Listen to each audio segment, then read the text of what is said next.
Halo, perkenalkan nama saya Syukri, SPDI, calon guru penggerak Angkatan 6, Kabupaten Pedia, Provinsi Negara Aceh Darussalam atau Provinsi Aceh. Pada LK tugas 1.8A.8, koneksi antar materi modul 14, yaitu budaya positif. Filosofi Ki Hajar Dewantara. Menurut Ki Hajar Dewantara, tujuan pendidikan adalah menuntun segala kodrat yang ada pada anak agar mereka mencapai keselamatan yang setinggi-tingginya, baik sebagai manusia maupun sebagai masyarakat. Beliau menegaskan bahawa dalam pendidikan hendaknya sesuai dengan kodrat alam dan kodrat zaman. Maksudnya, pendidikan tidak bersifat statis tetapi dinamis sesuai dengan perkembangan zaman. Nilai dan peran guru penggerak. Nilai-nilai guru penggerak: 1. Mandiri, 2. Reflektif, 3. Kolaboratif, 4. Inovatif, 5. Berpihak pada murid.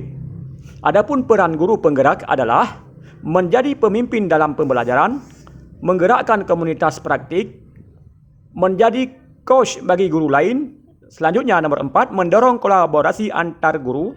5. Memajukan kepemimpinan murid. Visi guru penggerak. Dalam mewujudkan perubahan, perlu adanya visi yang dibangun bersama warga sekolah dan dimulai dari diri sendiri. Sehingga perlu pendekatan paradigma yang disebut pendekatan inquiry apresiatif yang memetakan kekuatan yang dimiliki sekolah melalui tahapan Bagja. Adapun Bagja adalah singkatan dari buat pertanyaan, ambil pelajaran, gali mimpi, jabarkan rencana, dan atur eksekusi. Budaya positif.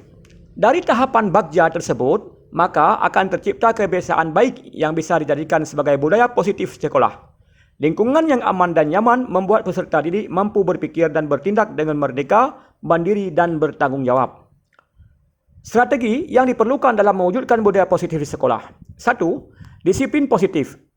Disiplin positif menurut Ki Hajar Dewantara adalah disiplin diri yang memiliki motivasi internal di mana seorang mampu menggali potensi yang ada dalam dirinya menuju sebuah tujuan yang bermakna.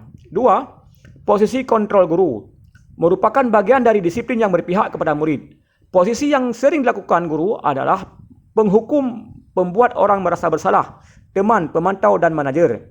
3. Kebutuhan dasar manusia terbagi 5, yaitu kebutuhan bertahan hidup atau survive, cinta dan kasih sayang, love and belonging, kebebasan atau freedom, kesenangan, fun, dan kekuasaan atau power. 4. Keyakinan kelas merupakan nilai-nilai kebajikan atau prinsip universal yang disepakati bersama.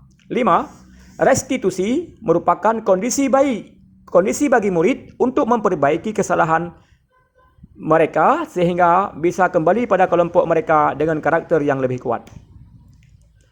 Dengan adanya budaya positif, tercipta sekolah yang aman, nyaman, dan bermakna, maka dapat membantu siswa untuk mewujudkan merdeka belajar sesuai dengan filosofi Ki Hajar Dewantara yang dimulai dari menghargai diri sendiri, kemudian orang lain, dengan melihat nilai-nilai kebajikan, prinsip universal yang disepakati bersama. Guru dapat menempatkan posisi kontrol sebagai manajer untuk memberi kesempatan kepada murid mempertanggungjawabkan perilakunya dan mendukung murid dalam menemukan solusi antar permasalahannya melalui nilai dan peran guru. Terima kasih.